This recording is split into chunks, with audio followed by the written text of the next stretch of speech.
In a world where heroes punched evil in the face and never apologized, A28 Bar Review unpacks the childhood stories, faith, values, grit, and unyielding strength of martial arts action stars from the 1980s to the present. Stars like Chuck Norris and Keith Vitale delivered heroes who stood tall against injustice and became excellent role models for America.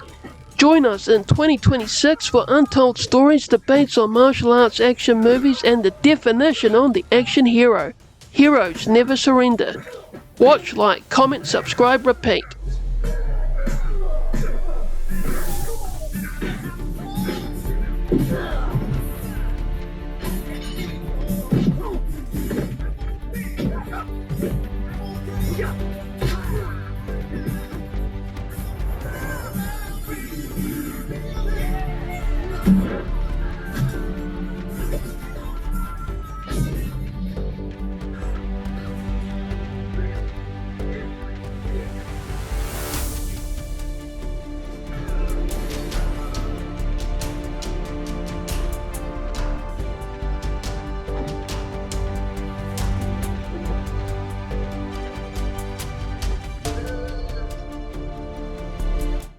This is the kind of American you're up against.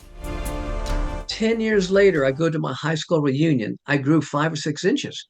And when I went there, only 2 people, or maybe 3, recognized me. So I'm walking around saying hi to people, your 10th year anniversary of your high school, graduation. And no, it was like I was a ghost. And every time I would say something to somebody, they go, "Who are you? I've never seen you before." I remember there was a girl sat next to me in homeroom, and she kept on, because one of my movies just came out, Revenge of the Ninja, just hit the theaters. And so it was a big deal. The star Revenge of the Ninja was coming to the high school reunion. Everybody was so excited to see him. It was me. And they were going, well, they would always tell me they've never seen me before.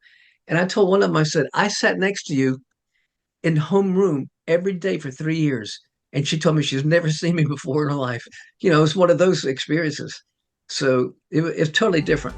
I met him several times. I was my mother's escort to events where you had all of these movie stars and so on and so forth. So I was surrounded by all of this greatness and stuff. But my mother was still, struggling and had to make money. So I got all the rich kids hand-me-downs. Like when my daughter sees my pictures from the 60s and stuff, I'm wearing like a cool raincoat or something like that. And I say, that was a hand-me-down. Hand-me-down means given from somebody else.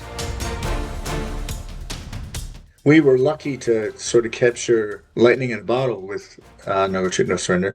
But one of the things that a lot of people have said to me is that Jason was somebody they could relate to. Jason was somebody that they could feel was like them. I had a guy in Germany tell me he was living in East Germany, and he smuggled a VHS copy of No Retreat, No Surrender into East Germany, which was punishable by death if he was caught with this tape. And he watched that movie every morning before he went to school because it gave him the self-confidence to handle anything that could come his way. And I think he said he watched it more than 500 times, which is really something that's humbling to me. But it's also, it just means that we did a good job in making that Jason character and the story relatable, because he had problems that, aside from the gang that was trying to take over the karate school, he had problems like everybody else. He had a problem with a girlfriend, had a problem with the kids that were bullying him. So I think he was relatable. He had a problem with his father, which a lot of kids have. So I think it was something that touched people's hearts.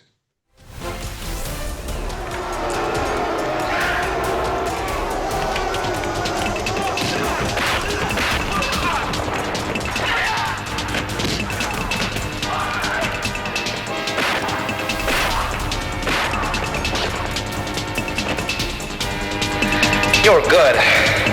I get better.